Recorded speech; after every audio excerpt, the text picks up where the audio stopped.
Alright, YouTube, it is the Bat Nerd. So, yes, as I feared, Black Widow has been put on hold indefinitely, due to the recent outbreak of the coronavirus, which is understandable.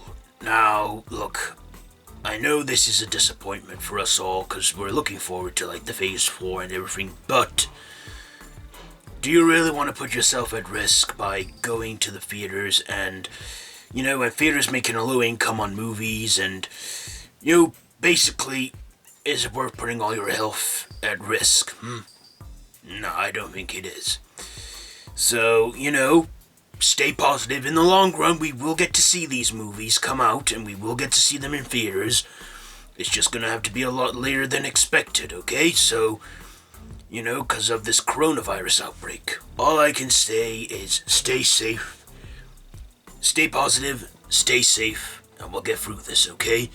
And as I said in my update video, I am still going to be doing videos here. So, in the last video, I did a recap on the MCU Phase 1.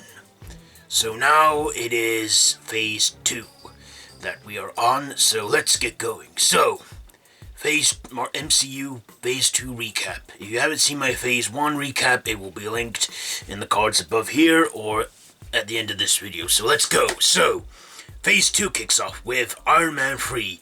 So, after Tony Stark is in the Battle of New York, he's fought the Battle of New York, he's, getting on in life, but he is still traumatized by the events of that battle in the Avengers.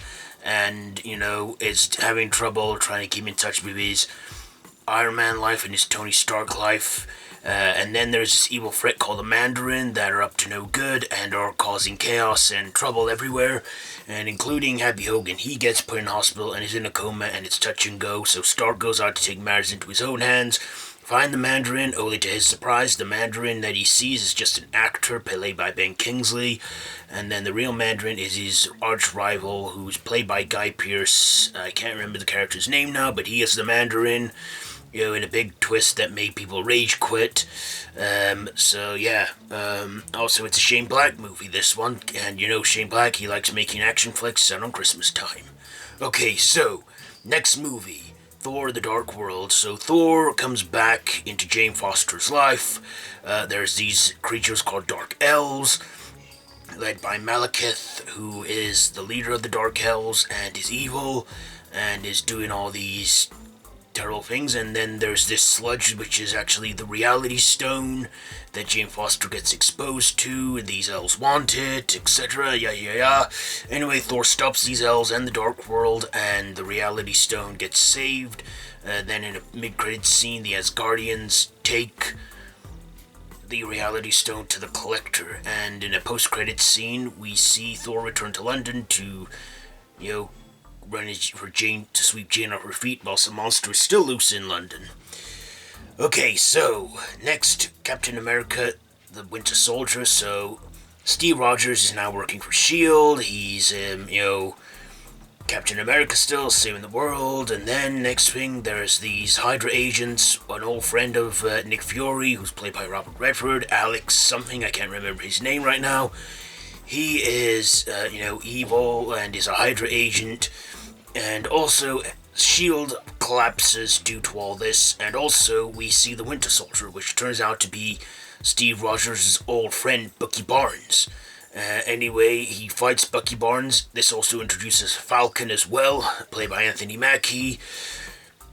Captain America's readjusting to life, but is still regrettable of his loss with the love he had in the 40s, Peggy Carter, and is,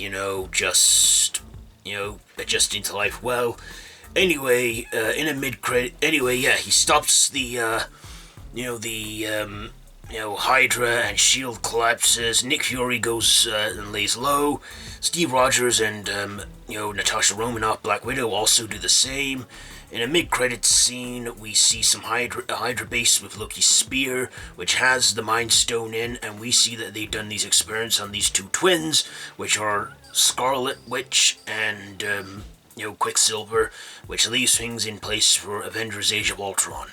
Anyway, in a post-credit scene, Bucky is trying to remember who he is whilst he's in the Smithsonian looking at himself in the past, in the museum. Okay, so, Guardians of the Galaxy. So, in this, we see Star-Lord, Peter Quill, who gets arrested and taken this planet in prison. There's this source called the Power Stone, which the Collector wants. Anyway, the Guardians escape. They become the Guardians. They become a team. Star-Lord, Groot, Rocket, Nebula, Drax the Destroyer. They're all in this together. They face against, Ronan the Accuser, who's working for Thanos, and we see Thanos' adopted daughter Nebula. And then there is Gamora too, who is, excuse me a moment, who is, Thanos' adopted daughter. Anyway, yes, they band together as heroes. Groot sacrifices himself whilst the ship crashes that they're on during the fight. And, but he becomes a twig again, and becomes Baby Groot in the sequel. The Guardians then get a pardon, and they go out defending the galaxy as the Guardians. We get a little mid-credit scene where little Baby Groot's dancing. The Power Stone gets secured on Sakaar. Is it Sakaar? No, it's not Sakaar. I can't remember what it's called now. But anyway, in a post-credit scene, the Collector, who wanted to take the Power Stone for himself and has failed. There's museums all over the place. We get a little cameo from Howard the Duck. That's Guardians of the Galaxy. Then we go into Avengers Age of Ultron, where the Avengers have stopped the Hydra base that kept Loki's spear. They then get the Mind Stone and create an artificial intelligence called Ultron, which they want to use as a weapon to protect people, but he gains a mind of his own. Takes the twins, Quicksilver and Scarlet Witch.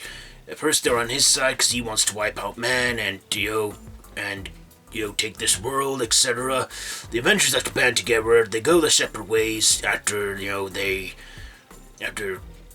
Avengers Towers under siege. They do all this, that, and the other, make amends. They have a fight in South Africa with the Hulk.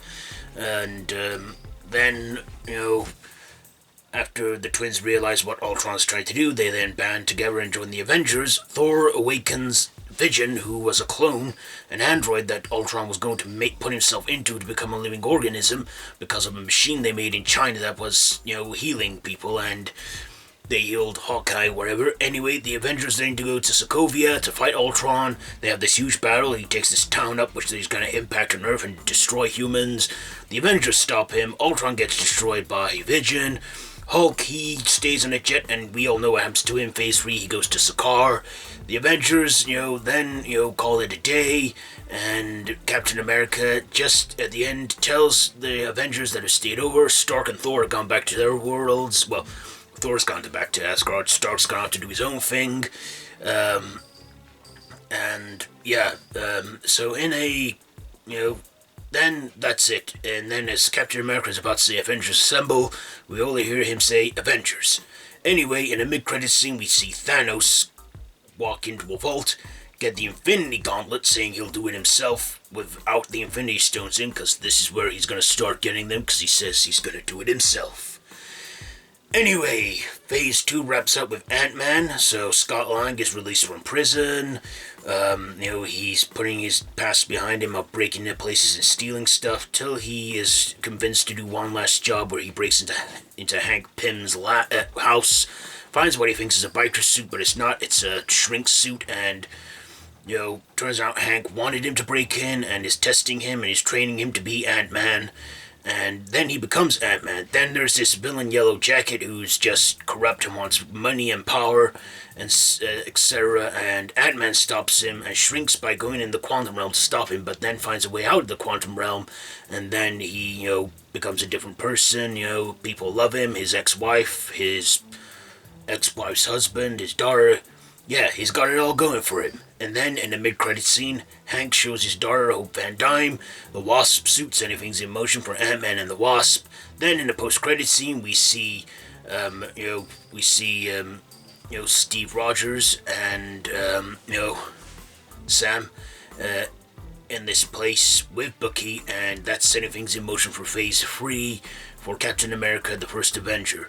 I should also mention that Falcon also appears in Ant-Man, and Ant-Man and him have a little fight at the moment, for the moment, and then they resolve it and stuff, and he tells Steve he knows a guy, and that is the end of Phase 2. So, we've gone from Phase 1 to Phase 2. So, that's my recap on the MCU Phase 2. So next time, we will be doing Phase 3.